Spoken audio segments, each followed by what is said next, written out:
యెషయా గ్రంథం 43వ అధ్యాయం 7వ వచనం.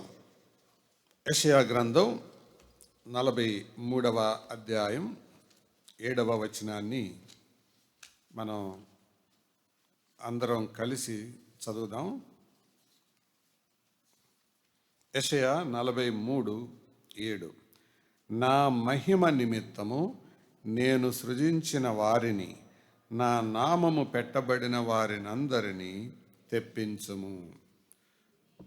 చాలండి, అంత మట్టుకు చాలు.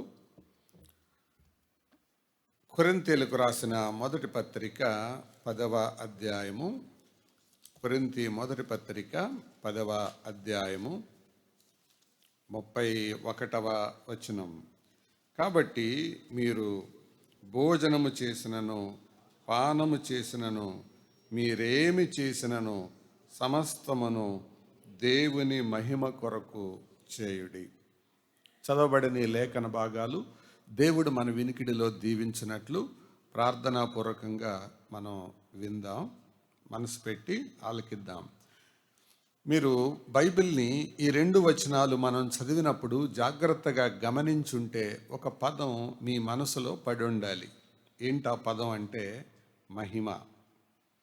దేవుడు మనుషులను సృజించిందే ఎందుకు అంటే తన మహిమ కొరకు. ఇందాక ఆరాధనలో కూడా మనం జ్ఞాపకం చేసుకున్నాం. ఆయన తన కృపా మహిమకు కీర్తి కలుగునట్లు దేవుడు మహిమ కొరకు, తన మహిమ కొరకు మనుషులను సృజించాడు. ఆయన మహిమను వారికి అనుగ్రహించాడు. ఆ మహిమ కలిగిన వారిగా జీవించాలని కోరుతున్నాడు. ఆ మనుషుల ద్వారా మహిమ పొందాలని కోరుతున్నాడు. అందుకే అన్నాడు, భోజనం చేసిన పానం చేసిన మీరేం చేసిన ఏం రావాలి? దేవునికి మహిమ రావాలి. అంటే చిన్న పనులు ఇవి. భోజనం పానం అంటే తిన్నా తాగినా దేవునికి మహిమ రావాలి. కాబట్టి దేవునికి మహిమ తీసుకొని రావడం అనేది మానవుని యొక్క బాధ్యత. It is the responsibility of every human being. అంతేకాదు, ఎవరైతే దేవునికి మహిమ తేరో వాళ్ళని నాశనం చేయడం దేవుని యొక్క ప్రమాణం, గాడ్స్ స్టాండర్డ్. ఆయనకు మహిమ తీసుకొని రాని వాళ్ళకి. అందుకే ఈ లోకములో ఆయన ఉండగా 10 మంది కుష్ఠరోగులు శుద్ధులైన 9 మంది రాల, ఒక్కడే వచ్చాడు. ఆయన ఏమన్నాడు? మిగతా 90 ఎక్కడ? నేను మేలు అందరికీ చేశాను కదా, ఈ సమరయుడు తప్ప, యన్యుడు తప్ప నన్ను ఘనపరచటానికి మహిమపరచటానికి వచ్చిన వారు ఎవరూ లేరే అని అన్నాడు. అంటే దేవుడు మన నుండి మహిమను కోరుతున్నాడు. మనం ఏం చేసినా. ఈరోజు నేను చేయబోతున్న ధ్యానం క్రితం వారం నేను చేసిన ధ్యానానికి కొనసాగింపు. మన పనిలో, మన ఉద్యోగములో, మన వృత్తిలో దేవునికి మనం మహిమ తీసుకొని రావాలి. ఎలా తీసుకురాగలమంటే 3 తప్పకుండా ఉండాలి. 1 నిబద్ధత, 2 నిజాయితీ, 3 నైపుణ్యం.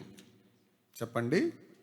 నిబద్ధత, నిజాయితీ, నైపుణ్యం. నిబద్ధత అంటే అర్థం ఏంటంటే స్టెడ్ ఫాస్ట్నెస్. నిజాయితీ అంటే అర్థం ఏంటంటే ఫెయిత్ఫుల్నెస్. నైపుణ్యం అంటే అర్థం ఏంటంటే స్కిల్ఫుల్నెస్. మనం ఏం పని చేసినా ఈ 3 తప్పకుండా ఉండాలి. దానిలో నిబద్ధత కనపడాలి, 2 నిజాయితీ కనపడాలి, 3 నైపుణ్యం కనపడాలి. అదే నువ్వేం చేయవచ్చు, చదివినా, ఉద్యోగం చేసిన, వ్యాపారం చేసిన,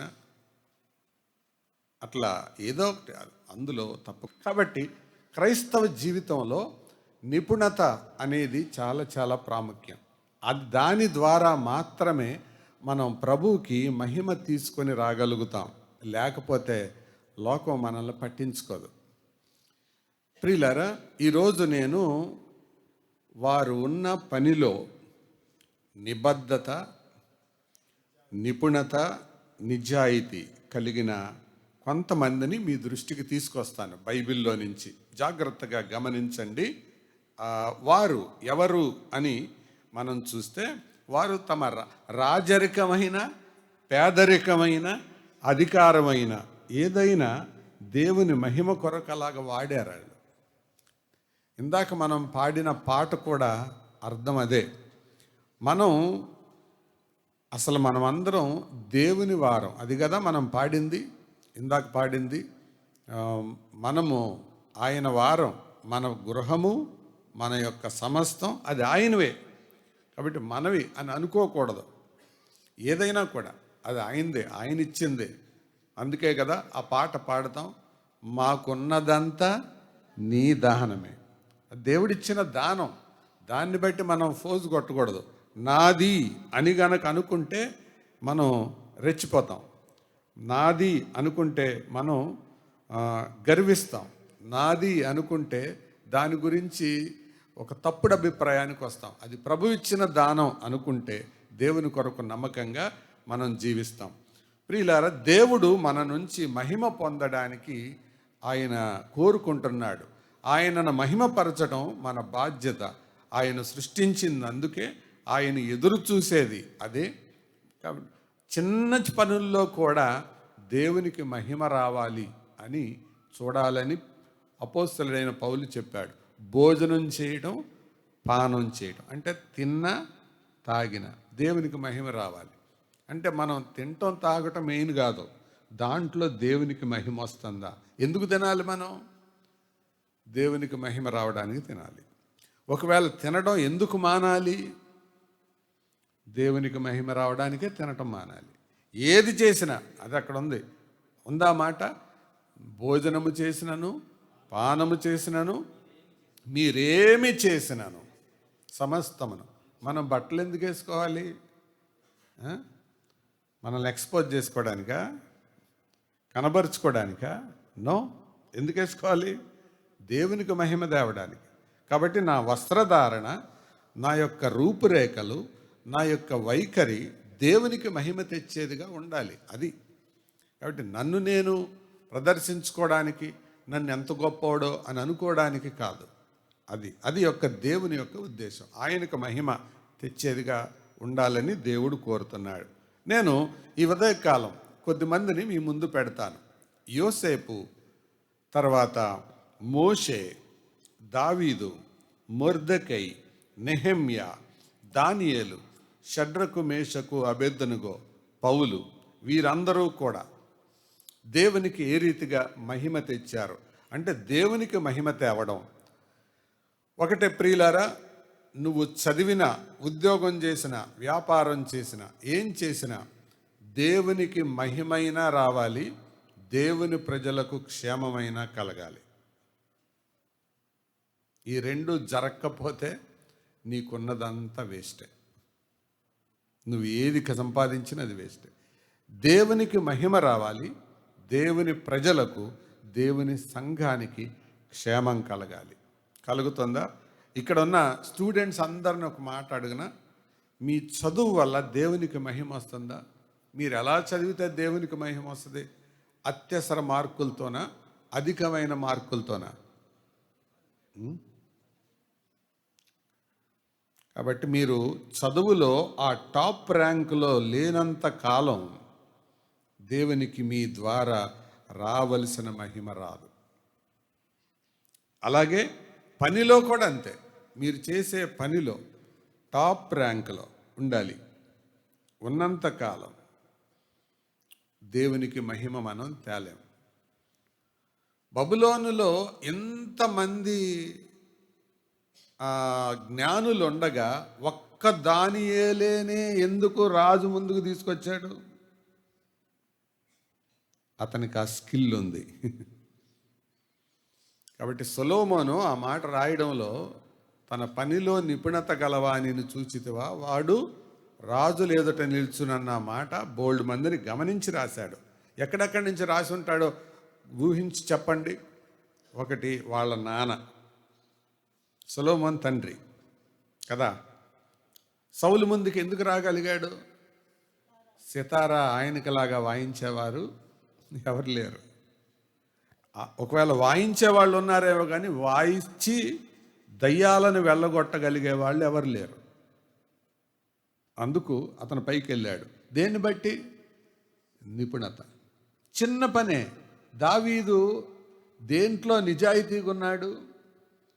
చిన్న పని, వడిసెల విసరటం. వడిసెల విసరటం అంటే రాయి పెట్టి, మామూలుగా ఇప్పుడు చెప్పాలంటే క్యాట్బల్ లాంటిదన్నమాట. అది ఇట్లా కొడతారు కాబట్టి వడిసెలను రెండిటి మధ్యలో ఇలా పెట్టి, మధ్యలో రాయి పెట్టి తిప్పి తిప్పి గిరగిర తిప్పి ఒకదాన్ని వదులుతారు. అది వెళ్ళి కొట్టాలి. అంటే తను మామూలుగా స్కిల్ ఎందుకు నేర్చుకున్నాడు? గొల్లియాతును కొడతాకి నేర్చుకోలా. ఎందుకు నేర్చుకున్నాడు? అది గొర్రెలను కాయడానికి నేర్చుకున్నాడు. అంటే గొర్రెలు కాసే దగ్గర ఎంత సిన్సియర్గా ఉండేవాడో. దూరము నుండి గనక సింహము కానీ ఎలుగుబంటి కానీ దూరము నుండి గనక అటాక్ చేస్తే మీద పడకుండా ఉండడానికి, ఒకవేళ పక్షులు వచ్చినప్పుడు వాటిని చెదరగొట్టడానికి దీన్ని వాడుకున్నాడు. అడవిలో ఒంటరిగా ఉంటాడు కాబట్టి అందుకు నేర్చుకున్నాడు దాన్ని. కానీ అందులో కూడా నేను టాప్లో ఉండాలి, నేను టాప్లో ఉండాలి. గురి ఎన్నిసార్లు ప్రాక్టీస్ చేసి ఉంటాడండి. మనకి ఒక 10% వస్తే 50% వచ్చేసినంత ఫీలింగ్ కలుగుద్ది. కానీ అందులో మీకు గతంలో కూడా చెప్పాను కదా, షహనాయి విద్వాంసుడు బిస్మిల్లా ఖాన్ అనే ఆయన సా అనే దాన్ని 7 రోజులు ప్రాక్టీస్ చేశాడు. మనల్ని అనమంటే సారీ గామ పాదని అన్నగా ఆయన ఒట్టి సా అనే దాన్ని ఎన్ని రకాలుగా పలకొచ్చో ఆ ఒక్క స్వరాన్ని 7 రోజులు ప్రాక్టీస్ చేశాడు. అది ఎంత ఉంటుంది? ఆ షహనాయి ఇంత ఉంటుంది అది. కాబట్టి దేవుని పిల్లలైన వాళ్ళు తమ పనిలో, తమ ఉద్యోగములో, తమ వ్యాపారములో నిపుణత, దేవునికి మహిమ తీసుకురావడం. నేను ఎలా దేవునికి మహిమ తేగలను అని.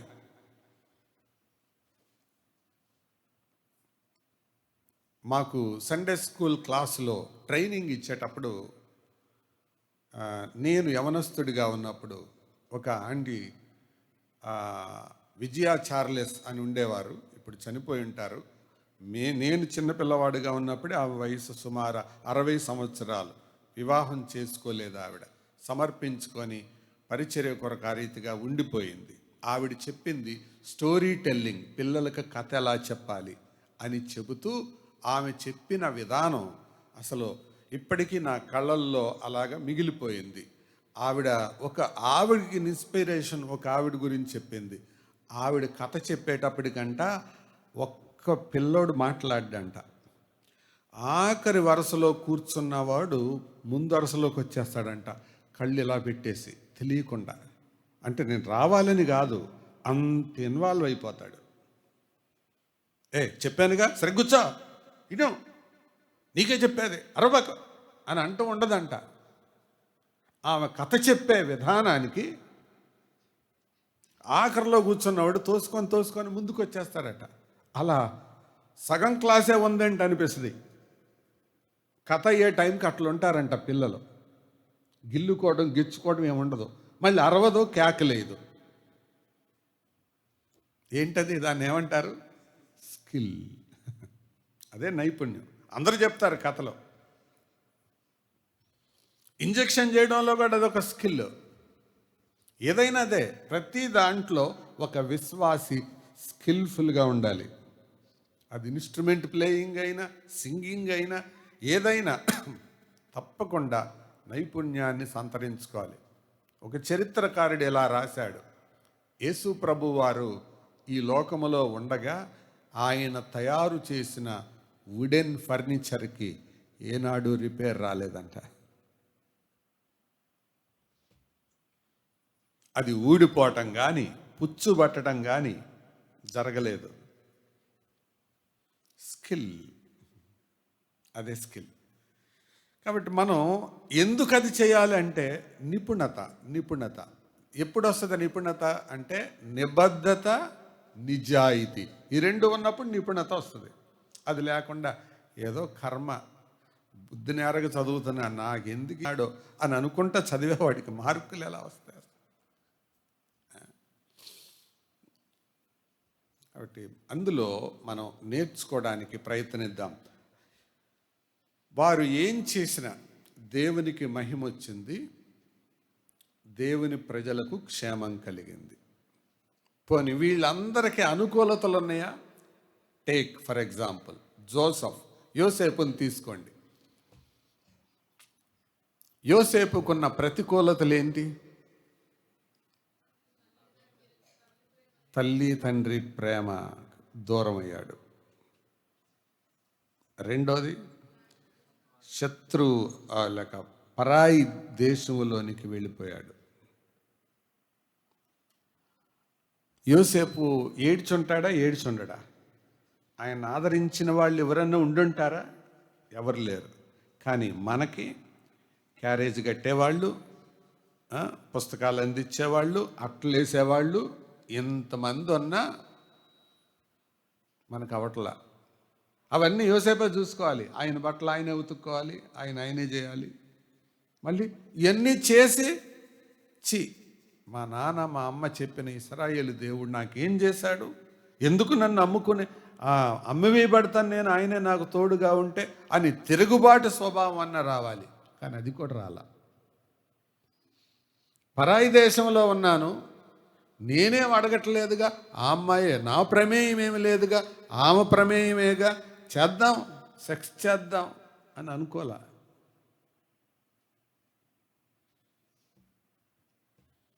అందుకనే ఆ దేశంలో దేవుడెవరో చూపించగలిగాడు. ఫరోకు తెలియదు యెహోవా. కాబట్టి సహోదరులారా, మీరున్న స్థలంలో నిజమైన దేవుడు ఎవరో తెలియదు. దేవుడు నిన్ను అక్కడ ఒక మిషనరీగా పెట్టాడు. నీవు పనిచేసే విధానం నైపుణ్యంగా ఉంటే తప్పకుండా నీ పై వారిని నువ్వు ప్రభావితం చేయగలుగుతావు. నీవు పనిచేసే విధానం నైపుణ్యంగా లేకపోతే దేవుణ్ణి అక్కడ నువ్వు చూపించలేవు.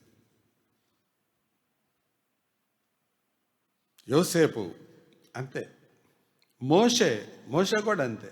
మోషేకున్న ప్రతికూలతలు ఏంటి చెప్పండి?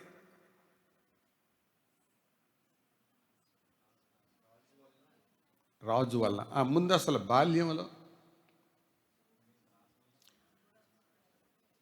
పాలు విడిచే సమయానికి వెళ్ళిపోయి ఉంటాడు. ఎక్కడికి? రాజస్థానం.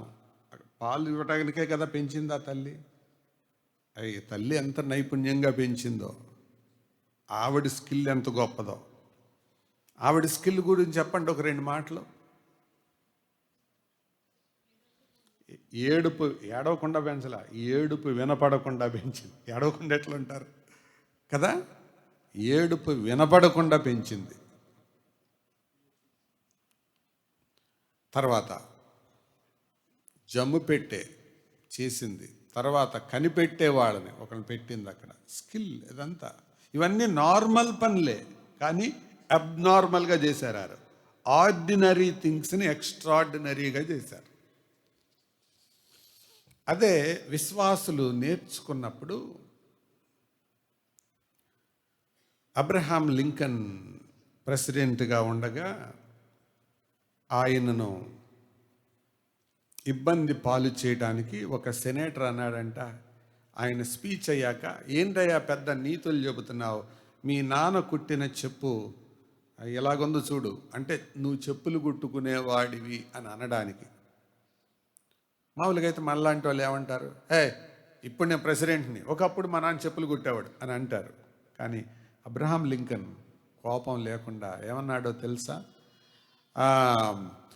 ఒకవేళ మా నాన్న కుట్టిన చెప్పు సహజంగా రిపేర్ రాదు, ఒకవేళ వచ్చింది అంటే నా దగ్గరికి తీసుకురండి, నేను చేస్తాను, ఇప్పుడు కూడా చేస్తాను అన్నాడు. ఎప్పుడు? ప్రెసిడెంట్ అయ్యాక. మా నాన్న అంత బాగా కుడతాడు. కాబట్టి ఒక పని మనం చేస్తే అందులో పర్ఫెక్షన్, స్కిల్ కనపడాలి. అది అప్పుడే దేవునిని లోకానికి చూపించగలం. మనం రాసిన, మనం తిన్న, మనం పని చేసిన, ఉద్యోగం చేసిన అలాగ ఎవరో చేయగలిగే వాళ్ళు ఉండకూడదు. నెహెమ్యాను చూడండి. నెహెమ్యా పని ఏంటి? రాజుకు గిన్నె అందించడం. గిన్నె అందించడం అంటే ద్రాక్షారసం గిన్నె అందించడం. గిన్నె అందించడం ఎంత పెద్ద కష్టం. గిన్నె ఇటువరా అంటే తొయ్యొచ్చు, నెట్టొచ్చు, ఆ తీసేటో చూసుకుంటే ఇవ్వచ్చు. కానీ ఎంత నైపుణ్యంగా, ఎంత నమ్మకంగా ఇచ్చుంటే ఆయన్ని తన దగ్గర పెట్టుకున్నాడు రాజు.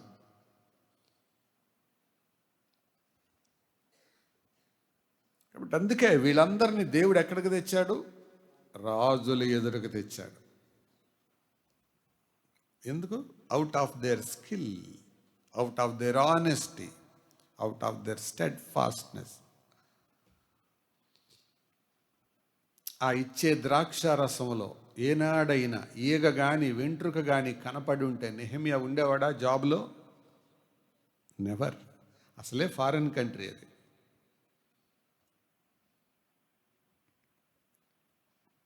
మన ఇంట్లో ఎప్పుడైనా బియ్యంలో రాళ్ళు తగులుతుంటాయా? అన్నంలో రాళ్ళు. ఎవరో అన్నారంట, అన్నంలో రాళ్ళు తగులుతా ఉంటే భార్యతో, ఏంటిది కళ్ళు కనపట్లే నీకు అని అంట. నీకు 2 కళ్ళు కనపట్లేదా? 2 కళ్ళు ఉన్నాయి కదా అన్నాడంట. అంటే నీకు కూడా 32 పళ్ళు ఉన్నాయిగా, నవలకూడదు అందంట.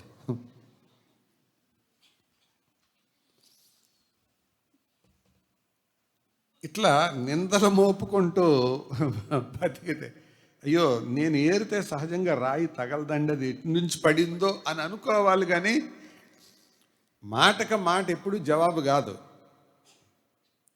అలాగా ఒక నిపుణతతో కూడిన పని. దావీదుకున్న ప్రతికూలతలేంటి చెప్పండి? చిన్న చూపు చూడబడ్డాడు. తండ్రి యొక్క లెక్కలో ఉన్నవాడు కాడు. ఒకవేళ తల్లి కూడా చిన్నతనంలో చనిపోయిందేమో, లేక ఆయన వీరి తల్లి ఒకవేళ యెషయికి మరొక భార్య ఏమో, బైబిల్ వ్యాఖ్యానకర్తలు చెప్పేదాన్ని బట్టి. అందుకనే మరిచిపోయాడు ఆ ముందు. అందుకే 27వ కీర్తనలో అంటాడు, నా తల్లియు నా తండ్రియు నన్ను విడిచినను, యెహోవా నన్ను చేరదీయను. అంటే ఇలాంటి ప్రతికూల పరిస్థితులలో ఉన్నప్పటికీ కూడా తన పనిలో, గొర్రెలు కాసే పనిలో ఎంత నమ్మకంగా ఉన్నాడు. ఒక్క గొర్రె కోసం ప్రాణాలు ఎదురొడ్డాడు. పోతే పోయిందిలే అని అనుకోలా. ఒక్క గొర్రె కోసం.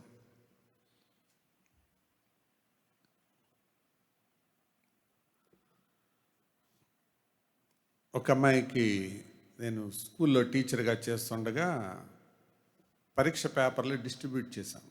చేసిన తర్వాత ఎదర్ బెంచ్లో కూర్చున్న వాళ్ళు తెగ నవ్వుతున్నారు. సెకండ్ బెంచ్లో కూర్చున్న ఒక అమ్మాయి అసలే ఎర్రగా ఉంటుంది, కళ్ళన్నీ ఎర్రగయ్యి ముఖం అంతా ఎర్రబడేలాగా ఏడుస్తుంది. ఎందుకు ఏడుస్తున్నావు అన్నాను.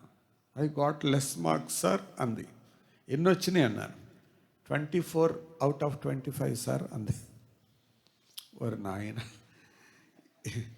24, 25కి వస్తేనే ఏడుస్తున్నామని ఈ నవ్వే వాళ్ళని అడిగాను, మీకు ఎన్ని వచ్చినాయిరా అని.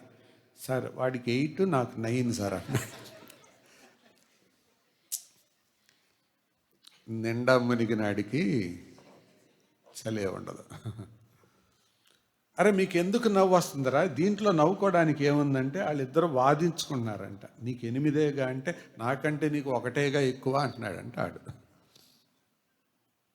ఆ అమ్మాయి నువ్వెందుకు ఏడుస్తున్నావంటే, నేను మా మమ్మీకి ప్రామిస్ చేశాను సార్ 25 తెచ్చుకుంటానని. సార్ ప్లీజ్ హాఫ్ మార్క్ వేయండి. హాఫ్ మార్క్ వేస్తే ఆవిడ ఉద్దేశం ఏంటంటే అది రౌండ్ ఫిగర్ అయ్యి 25 అవుతుందని. హాఫ్ వేయండి sir, please sir, please sir అని ఏడుస్తుంది.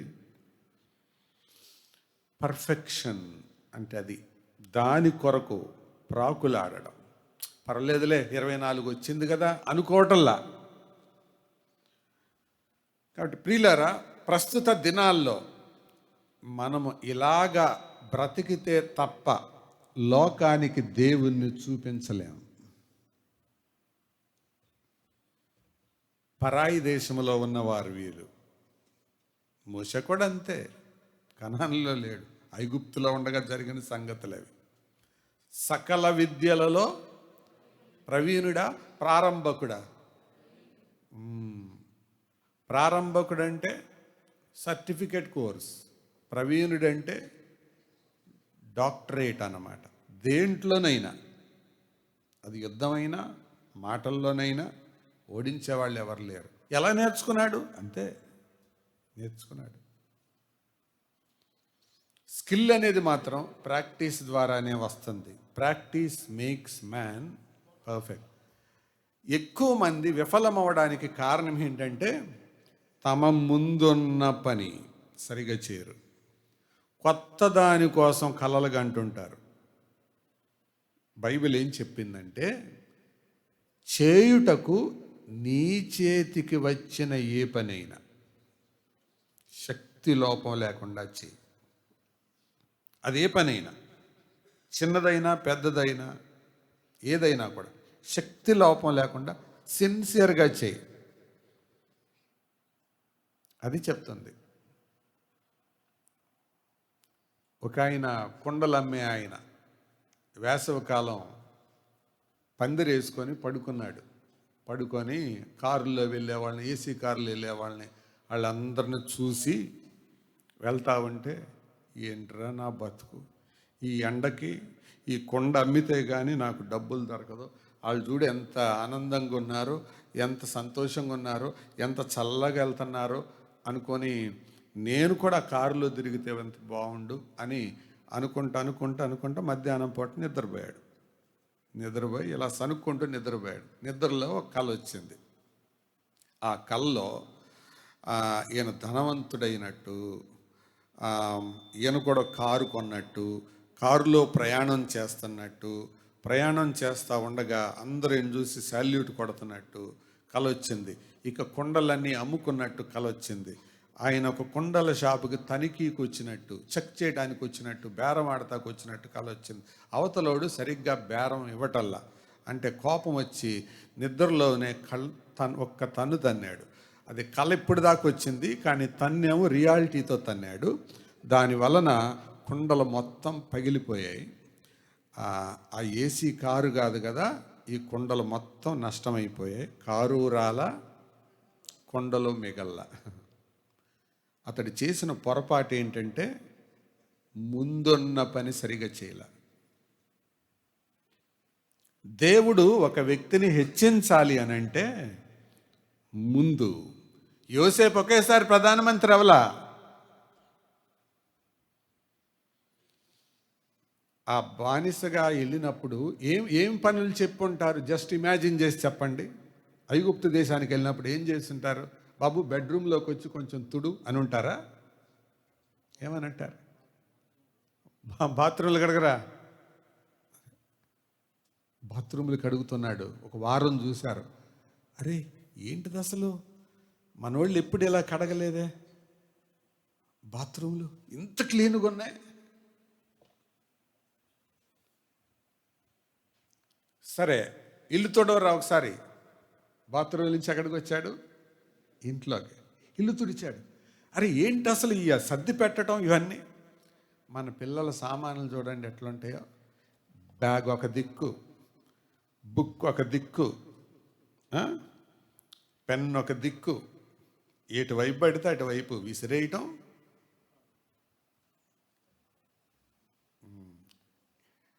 బయలుదేరే టైంకి నా బుక్ ఎక్కడా, నా పెన్ ఎక్కడా. కానీ ఏంటి అసలు ఈ ఇల్లు సర్దడం, ఇంత బాగా సర్దిన వాళ్ళు ఎవరిని చూడలేదే. గమనించారు. ఓకే గుడ్, ఇల్లు బాగా తుడిచావు, బెడ్రూమ్లో సర్దిపెట్టు. బెడ్రూమ్లో బట్టలు సర్దాడు. సర్దేటప్పుడు నేను ఇట్లా అనుకుంటున్నాను, అందులో కొన్ని బంగారపు నగలు పెట్టుంటారు కావాలని బుద్ధి తెలుసుకోవడానికి. అవన్నీ తీసి, అమ్మగారు ఇక్కడ బంగారం మర్చిపోయారు, ఇదిగోండి అని తెచ్చిచ్చుంటాడు. బైబిల్లో లేవులేండి, అందులో డబ్బులు దాచి ఉంటారు. ఈయన బుద్ధి తెలుసుకున్నాడు, అమ్మా ఈ డబ్బులు ఇక్కడ కనపడుతున్నాయి. మామూలుగా ఇశ్రాయేలు దేవా యెహోవా, అడుగు వాటికంటే ఊహించు వాటికంటే అత్యధికంగా ఇచ్చే దేవుడు అయ్యా, కేవలం నేను ఇక్కడ బట్టలు సర్దటానికి వచ్చాను, కానీ ఇక్కడ నాకు 500 కాగితాలు 3 కనపడ్డాయ్యా. ఈ రాత్రి ఈట్ స్ట్రీట్కి వెళ్ళి ఈ పనికి మాలిలో నాకు సరిగ్గా తిండి పెట్టట్లేదయ్యా, ఏదో ఒకటి తింటాను అని అనుకోలా. అక్కడ కూడా నమ్మకంగా ఉన్నాడు. కాబట్టి అక్కడ నుండి బీరువా కూడా సర్దు అన్నారు. అలాగ ఎదుగుతూ ఎదుగుతూ వచ్చి, అరే నువ్వు ఈ ఇంట్లో కాదురా, ఆ ఇంట్లో ఉండాలి, రాజదేహ సంరక్షకుల అధిపతి ఇంట్లో ఉండాలి, సైన్యాధిపతి ఇంట్లో ఉండాలి. అక్కడికి వెళ్ళాడు. అక్కడి నుంచి అక్కడికి వెళ్ళాడు, రాజు దగ్గరికి వెళ్ళాడు. అక్కడేమయ్యాడు? ఇదంతా మనకు ఊరికే కథలో షార్ట్గా చెప్పుకుంటాం, యోసేపు గొప్ప నాయకుడయ్యాడని. కానీ ఎందుకయ్యాడు? ఈ 3 చెప్పండి ఏంటి? నిబద్ధత, నిజాయితీ, నిపుణత. ఈ 3 ఉన్నవాళ్ళు తప్పకుండా ఎప్పుడైనా రాణిస్తారు, ఎక్కడైనా రాణిస్తారు. నిబద్ధత అది ప్రాముఖ్యమైన సంగతి. ఇప్పుడు చెప్పండి, వీళ్ళ వలన దేవునికి మహిమ కాదా? ఎలా వచ్చి ఉంటుంది మహిమ? బాబు ఇంత నైపుణ్యంగా నువ్వు ఎలా చేయగలుగుతున్నావు? అసలు మీదే ఊరు అంటే, సార్ మా నాన్న పేరు యాకోబు సార్. దేవునికి అవమానం రాకూడదని బహుశా ఏదో అకస్మాత్తుగా నేను ఈ రీతిగా మన దేశానికి అమ్మబడ్డాను సార్ అని ఉంటాడు. అంతేగాని మా అన్నలు కొంతమంది ఉన్నారు సార్, వాళ్ళు పనికి మాలిన బ్యాచ్, వాళ్ళు వచ్చి వేస్ట్ ఫెలోస్, నేనంటే వాళ్ళకి అసూయ, ఇదంతా చెప్పేసి ఉంటాడా? కాబట్టి ఏది దాయాలో ఏది చెప్పాలో తెలిసినవాడు. అందుకనే చరిత్రలోనికి ఎక్కాడు. సహజంగా 1, 2, 3, 4, 5, 6 అలా పిల్లలు ఉన్నప్పుడు మొండితనం మొదటోడికి ఎక్కువ ఉంటుందా, చివరోడికి ఎక్కువ ఉంటుందా? కదా. అంత మొండాడు, మాట వినని తత్వం కలిగి ఉండవలసిన వాడు ఇంత నమ్మకంగా, రెక్లెస్గా ఉండేది ఎవరు? పెద్దోళ్ళ చిన్నవాళ్ళు ఎక్కువ కదా. మరి యోసేపు అలా ఉండాల్సిన వాడు అంత కేర్ఫుల్గా ఎలాగున్నాడు? అందుకే చూపించగలిగాడు, అన్నల్ని మించిపోయి ఎదిగాడు. ప్రియులారా, అలాంటి వారు కావాలని దేవుడు చూస్తున్నాడు. వారి ద్వారానే దేవునికి మహిమ. యెహోవా అన్న పేరు ఐగుప్తు దేశంలో పరిచయం అవ్వడానికి కారకుడు ఎవరు? జోసెఫ్, యోసేపు.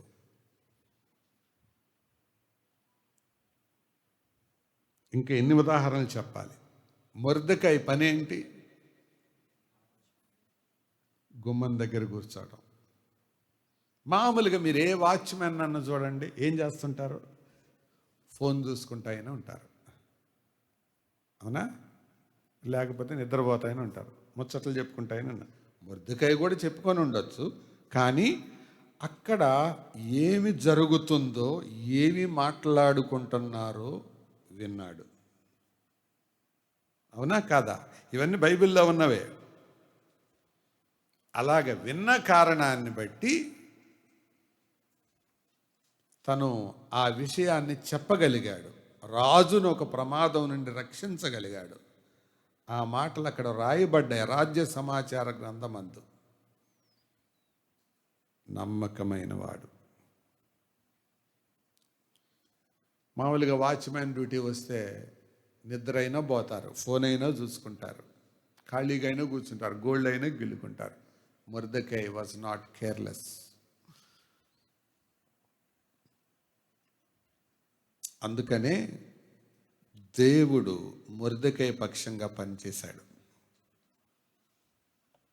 నమ్మకమైన వానికి దీవెనలు మెండుగా కలుగును. ఏ ఎదవ పని, దేవుణ్ణి నమ్ముకొని నేను ఇంకా చేసేది వాచ్మ్యాన్ పనేనా అని అనుకోలా. వాచ్మ్యాన్ అయినా నేను ఎట్లుండాలి? వాచ్ఫుల్గా ఉండాలి, నమ్మకంగా ఉండాలి అనుకున్నాడు. కాబట్టి సహోదరులారా, గుమ్మం దగ్గర అలా తిరుగుతూ తిరుగుతూ గమనించాడు. అక్కడి నుంచి ఎక్కడికి వెళ్ళాడు? సింహాసనం స్థాయికి ఎదిగాడు. మీ ముందున్న పని అలాగా గమనించండి. మన పిల్లల్లో కొంతమందిని చూస్తుంటారు.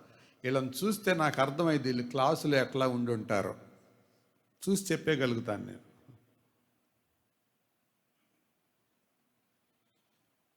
ఎందుకంటే ఈ చిన్నతనంలోనే అబ్బాలు ఇది. అంతేకాదు, అతనుకున్న ప్రతికూలతలు చంపడానికి హామాను కనిపెట్టుకొని ఉన్నాడు. అయినా విశ్వాసాన్ని వదల్లా, నమ్మకత్వాన్ని వదల్లా. దేవుని పట్ల విశ్వాసం, ఉద్యోగంలో నమ్మకత్వం, అలాగున్నాడు. హెచ్చించాడు. మాత్రమే కాదు, నెహెమ్యా అని చూడండి. నెహెమ్యా గిన్నె అందించేవాడు. రాజు ని ఒప్పించగలిగాడు అన్ని రోజులు సెలవు పెడతాకి. ఏంటంటే దానికి తోడు దేవుని కరుణాహస్తం కూడా తోడుగా ఉంది. కానీ అలా రాజు ముందు సాక్ష్యం పొందడానికి, యాక్సెస్ ఉండడానికి కారణం ఏంటి? అతని నమ్మకత్వం. కాబట్టి ప్రియులారా, అలాంటి దేశములో వారు, పరాయి దేశాల్లో వారు దేవునికి మహిమ తెచ్చారు, దేవునిని పరిచయం చేశారు.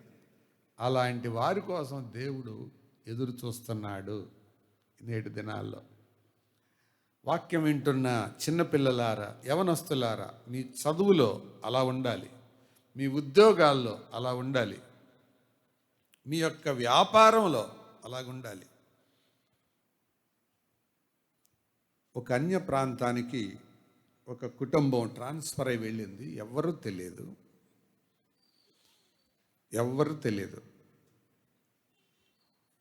యేసు ప్రభు గురించి పేరెత్తితే వాళ్ళు కొట్టేలాగున్నారు. అందుకని వీళ్ళు ఏం చేశారంటే, ప్రభువా, మేము నోరు తెరిచి బయట వాళ్ళకి చెప్పలేము, కాబట్టి మా అవసరం ఏదైనా వీళ్ళకి పడేలాగా చేయి ప్రభువా అని ప్రార్థన చేశారు. చేసి ప్రతిరోజు క్రమం తప్పకుండా ప్రార్థన చేస్తుండగా ఒకరోజు పక్క ఆవిడ ఏమండి అని తలుపు కొట్టి వచ్చింది. ఏంటమ్మా అమ్మగా, ఏంటండి అని అంటే, ఒక గిన్నెడు కారం ఇస్తారా అని అంది. తీసుకోండి, కారం దేముంది అంది. కారం ఇచ్చింది. ఇచ్చిన తర్వాత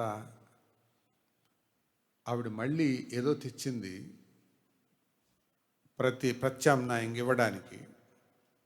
వద్దండి, పర్వాలేదు, కారందే కదా అని అంది.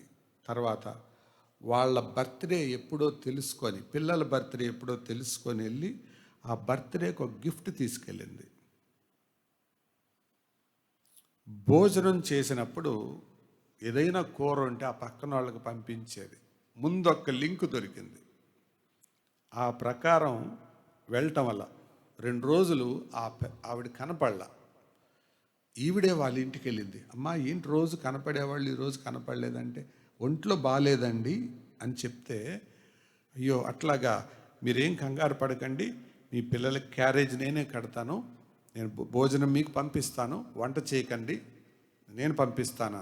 అయ్యో మీకెందుకండి శ్రమ అంటే, లేదు శ్రమ ఏం కాదండి, మా వాళ్ళకి మేము చేసుకోమా అని అంది. ఈ ప్రకారం జరుగుతూ ఉండగా అవతల ఆవిడికి ఆలోచన మొదలైంది. అసలు ఈవిడికి నాకు సంబంధం ఏంటి? ఏం లేదు కదా, ఎందుకు ఇలా చేస్తుంది అని అంటూ ఉండగా క్రమంగా దేవుని మాటలు పంచుకుంది. ఆ కుటుంబం మొత్తం ప్రభువులోకి వచ్చారు. పునాది ఎక్కడ పడింది? కారం. మనకి ఆ పక్కనేం జరుగుతుందో తెలియదు, ఈ పక్కనేం జరుగుతుందో తెలియదు, అసలు వాళ్ళ గురించి పట్టింపే ఉండదు. ఇలాంటి వాళ్ళు దేవునికి మహిమ తేలేరు. దేవుని సంఘానికి ఏం క్షేమం కలిగించలేరు. ప్రియులారా, అందుకే ప్రభువు చెప్పాడు, లోకమునకు మీరు ఉప్పై ఉన్నారు, లోకమునకు మీరు వెలుగై ఉన్నారు. దేవుడు పరిచయం అవ్వడానికి ఇవే సూత్రాలు. నోరు తెరిచి మనం చెప్పక్కర్లా. మనం చదివే విధానం, మనం పనిచేసే విధానం, మనం ఉద్యోగం చేసే విధానం, మనం వ్యాపారం చేసే విధానం,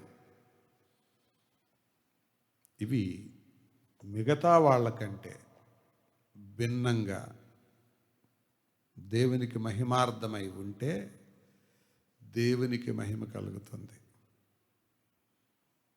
అదే నా మహిమ నిమిత్తము నేను ఏర్పరచుకొనిన వారు. దానియేలు కూడా అంతే. దానియేలు కూడా అంతే. తల్లిదండ్రులు లేరు. బానిసగా వారిని మరొక దేశానికి తరలించుకొచ్చారు. తెలుసా, ఇశ్రాయేల్ దేశానికి ఈ బబులోను దేశానికి మధ్య ఉన్న దూరం సుమారు 1000 కిలోమీటర్లు. ఎలా తెచ్చారో, గుర్రాలు ఎక్కించొచ్చుండ్రు. కానీ ఏం చేశారు? అక్కడ తీర్మానంతో బ్రతికారు, మమ్మల్ని మేము అపవిత్రపరచుకోకూడదు. అప్పుడు దేవుడు వారికి కావలసిన సామర్థ్యాన్ని అనుగ్రహించాడు. ఏమనుగ్రహించాడు? తనపై ఆయన దృష్టికి కటాక్షము కలుగునట్లుగా ఆయన నియమించాడు, అనుగ్రహించాడు. అదే పాసేజ్ కిందకు వస్తే, దేవుడు వారికి సకల విద్యా ప్రావీణతయు జ్ఞానమును అనుగ్రహించను అని ఉంటుంది. అనుగ్రహించాడు దేవుడు. అంటే అలాగే నిజాయితీగా ఉండే వాళ్ళకి, నమ్మకమైన వారికి దీవెనలు మెండుగా కలుగును, మెండుగా కలుగును. ఇలాంటి వారిని చెప్పండి, దానియేలు వలన దేవుని ప్రజలకు లాభమా నష్టమా? లాభం. దేవునికి మహిమ అవమానమా? మహిమ. అయితే తమ ఉద్యోగాలను, తమ వృత్తిని, లేకపోతే తమ బాధ్యతను అవమానకరంగా వాడుకున్న, దేవునికి అవమానం తెచ్చిన వాళ్ళు కూడా ఉన్నారు. వాళ్ళల్లో ఒకరు సంసోను. సంసోన్ ఎవరు? న్యాయాధిపతి. అతనిలో ఉన్న సామర్థ్యం ఏంటి? బలం. బలం ఎందుకు వాడటానికి ఇచ్చాడు? దేవుని మహిమ కోసం, దేవుని ప్రజల క్షేమం కోసం. కానీ ఆ బలాన్ని దేనికి వాడుకున్నాడు? తన బాడీ ఎక్స్పోజ్ చేయటానికి, కండలు చూపించుకోవటానికి. ఫలితం ఏంటి? తోసేశాడు దేవుడు. అందాన్ని దేవుడు కొంతమందికి ఇస్తాడు. అందాన్ని ఎందుకు ఇస్తాడు? అయ్యో, ఇంత అందమైన వ్యక్తి, ఇంత అందమైన ఆవిడ దేవుని పట్ల ఇంత భయభక్తులు కలిగి ఉందా అని సాక్ష్యం పొందటానికి ఇస్తాడు. నువ్వు లిప్స్టిక్ వేసుకొని, మేకప్ వేసుకొని, సింగారించకుండా తిరగడానికి ఇవ్వడం.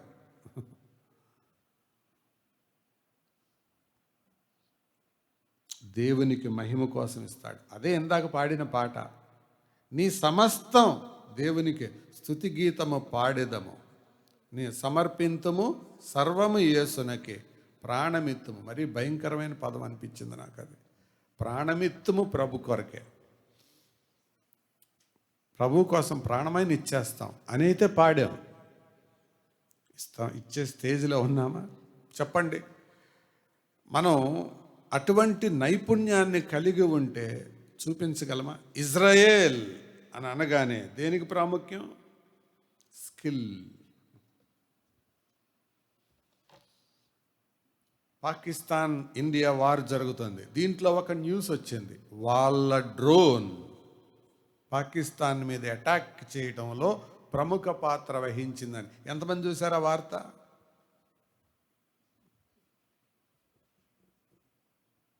అది ఎంత కంట్రీ గుంటూరు, కృష్ణా జిల్లాలు మహాగలితే ప్రకాశం జిల్లాలో సగం. ఇంత చిన్న దేశం ప్రపంచాన్ని ఎలాగ గడగడలాడించింది. నోబెల్ ప్రైజుల్లో సగం ప్రైజులు వాళ్ళకే ఉంటాయి. చిన్న దేశం. స్కిల్ దేవుడు ఎవరో చూపించటానికి ఆ దేశాన్ని దేవుడు అక్కడ ఉంచాడు. అందుకే ఆ మాట, నా మహిమ నిమిత్తము నేను నియమించాను. ఇదే ఇశ్రాయేలుని దేవుడు రేపు శ్రమల కాలంలో కూడా వాడుకోబోతున్నాడు. వాళ్ళు చెదిరిపోయినా దేవుని అందున్న విశ్వాసం. ఆ శ్రమల కాలంలో 1,44,000 మంది ఉంటారే, ప్రకటన గ్రంథంలో కనపడతారు. వారు ఆ గోత్రానికి చెందిన వారు వెళ్తూ సువార్త ప్రకటిస్తారు. శ్రమల కాలంలో ప్రకటించబడే సువార్త పేరేంటో చెబుతారు ఎవరైనా? రాజ్య సువార్త. గుర్తుంది కదా? ఇప్పుడు మనం వినే సువార్త ఏంటి? కృపాసువార్త. కృపాసువార్త వేరు, రాజ్య సువార్త వేరు. యేసు ప్రభు వారు చెప్పింది రాజ్య సువార్త. మత్తయి సువార్త 24వ అధ్యాయంలో. అది తీసుకొని కొంతమంది తెలియక అంటారు, ఈ రాజ్య సువార్త సకల జనులకు సాక్షార్థమై ప్రకటించు వరకు అంతము రాదు అని ప్రభువు చెబితే సువార్త అందరికి వెళ్ళేదాకా అంతం రాదు అనుకుంటారు. నోనో, సువార్తలో రకాలు ఉన్నాయి. కృపా సువార్త వేరు, రాజ్య సువార్త వేరు. కృపా సువార్త అంటే యేసు ప్రభు నీ కొరకు చనిపోయాడు, నువ్వు ఆయన యందు విశ్వాసం ఉంచితే నువ్వు రక్షణ పొందుతావు. రక్షణ పొందిన తర్వాత నువ్వు ఆయనకులాగా బ్రతకాలి. అది కృపా సువార్త. రాజ్య సువార్త అంటే ఏంటో తెలుసా? ప్రభు రాజ్యం చేయబోతున్నాడు. 1000 ఏండ్లు ఆయన భూమి మీద రాజ్యం చేస్తాడు. ఆయన సర్వాధికారి, ఆయన సకల యుగములలో రాజు అని ఆయన నమ్ముకోండి, ఆయన వైపు తిరగండి అని శ్రమల కాలంలో ఈ కొద్ది కాలం శ్రమలకు లొంగిపోకండి అని ప్రకటిస్తారు. దాని పేరేం సువార్త? రాజ్య సువార్త. Gospel of grace, gospel of kingdom, both are different. వారు కూడా, ఇశ్రాయేలీలు, ఆ దేశంలో ప్రపంచానికి మాదిరిగా ఉండబోతున్నారు. What a great testimony. ఇలాంటి వారి కోసం ప్రభువు చూస్తున్నాడండి. మరి ఆయన యందు విశ్వాసం ఉంచిన వారు అలాగే బ్రతుకుతున్నారా? మీరు వడ్రంగం పని చేస్తున్నారు, తాపీ పని చేస్తున్నారు, రాడ్ బెండింగ్ చేస్తున్నారు, వ్యాపారం చేస్తున్నారు, లేకపోతే డ్రైవింగ్ చేస్తున్నారు, టీచర్గా ఉన్నారు, మీ పనిలో మీకు నిపుణత ఉందా? మీరు స్టూడెంటో ఎవరో నాకు తెలియదు, అయితే నీ దాంట్లో నువ్వు టాప్లో ఉన్నావా? వాళ్ళే దేవునికి మహిమ తేగలరు. వాళ్ళ ద్వారా దేవుని కార్యాలు జరుగుతాయి. ఏది చేసినా, మీరు ఏమి చేసినా అది ఎవరి కోసం చేయాలి? దేవుని మహిమార్థమై చేయాలి. మనం చేసే పని చిన్నదే కావచ్చు, ఆ చిన్నదాన్ని. అందుకే బైబిల్ సూత్రం ఏంటో తెలుసా? కొంచెములో నమ్మకముగా ఉండువాడు ఎక్కువలో నమ్మకంగా ఉంటాడు. కానీ చాలామంది చేసే పెద్ద పొరపాటు ఏంటంటే, చిన్న పనులు నాయన నేనేం చేస్తానండి, పెద్దవి ఉంటే చెప్పండి ఏమైనా చేద్దాం అంటాడు. కానీ బైబిల్ నియమం ఏంటి? కొంచెములో నమ్మకంగా ఉండాలి, చిన్న వాటిలో నమ్మకంగా ఉండాలి. ఇది దేవుడు మన నుంచి కోరుతున్నాడు. సో ఈరోజు మనం విన్న నా సందేశానికి చివరి ముగింపు మాట ఏంటంటే, ఎవరి కాళ్ళు ఈ ప్రశ్న వేసుకోండి. నా పని, నా ఉద్యోగం, నా చదువు, నా వృత్తి, దీన్ని బట్టి దేవునికి మహిమ వచ్చిన సందర్భాలు ఏంటి? నా పని, నా ఉద్యోగం, నా వృత్తి, నేను చేసే దాన్ని బట్టి దేవునికి మహిమ వచ్చిన సందర్భాలు ఏంటి? 2, నా పని, నా ఉద్యోగం, నా వృత్తి, దీన్ని బట్టి దేవుని సంఘానికి కలిగిన మేలేంటి? నువ్వు డాక్టర్ అయితే అయ్యావు, దేవునికి ఏం ఒరిగింది? అది క్వశ్చన్. దేవుని సంఘానికి ఏమొచ్చింది? అది ప్రశ్న. నువ్వు ఇంజనీర్ అయితే అయ్యావు, దేవునికి ఏమొచ్చింది, దేవుని సంఘానికి ఏమొచ్చింది?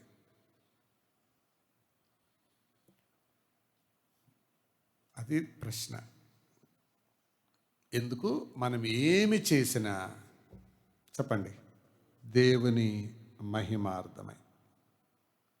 ఎవరి కాళ్ళే స్వపరీక్షతో కూడిన ప్రశ్నతో మనం ప్రార్థన చేసి ముగించుకుందాం. తల వంచండి, ప్రార్థన చేసుకుందాం.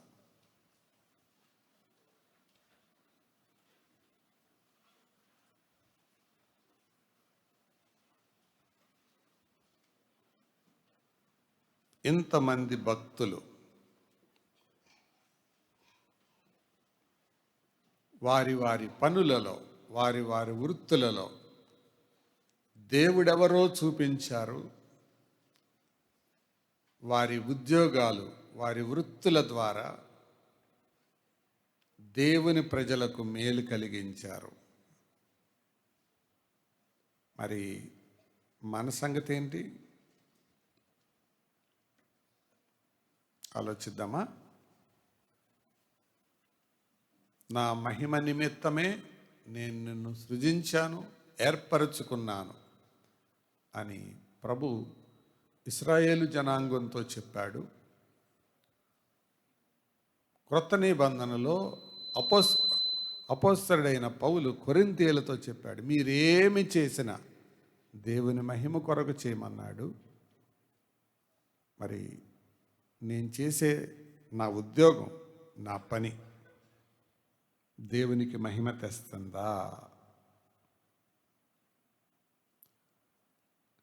నేనున్న సంఘానికి క్షేమాన్ని ఇస్తుందా? నమ్మకంగా ఉన్నానా అని పరీక్షించుకుందాం. దయగల తండ్రి, పరిశుద్ధుడా, మీ వందనాలు, స్తోత్రాలు. ఈ ఉదయకాలం పని, ఉద్యోగం, మా వృత్తి విషయమై మా వైఖరి గురించిన ఈ రెండవ సందేశాన్ని మేము విన్నాం. మీరు మాకు అప్పగించిన బాధ్యతలలో, మీరు మాకు ఇచ్చిన పిలుపులలో, మీరు మమ్మలను ఉంచిన స్థానాలలో మీకోసం అలాగా నిబద్ధతతో, నిజాయితీతో, నైపుణ్యంతో బ్రతికి మీకు మహిమ తెచ్చినట్లు, మీ యొక్క సంఘానికి, మీ ప్రజలకు మేలు కలిగించినట్లుగా కృప దయచేయమని తిరిగి వెళ్తున్నాం. మీ సన్నిధి మాతో ఉంచమని యేసు ప్రభు దివ్య నామమున వినయంతో వేడుకుంటున్నాము తండ్రి, ఆమేన్. తండ్రి అయిన దేవుని ప్రేమ, ప్రభువు రక్షకుడైన క్రీస్తు యేసు కృప, పరిశుద్ధాత్మని సన్నిధి, సహవాసం, సమాధానం సదా మనతో ఉండి ఆయన రాకడ వరకు మనలను నడిపించునుగాక. ఆమేన్. మంచిది. అందరికీ వందనాలు.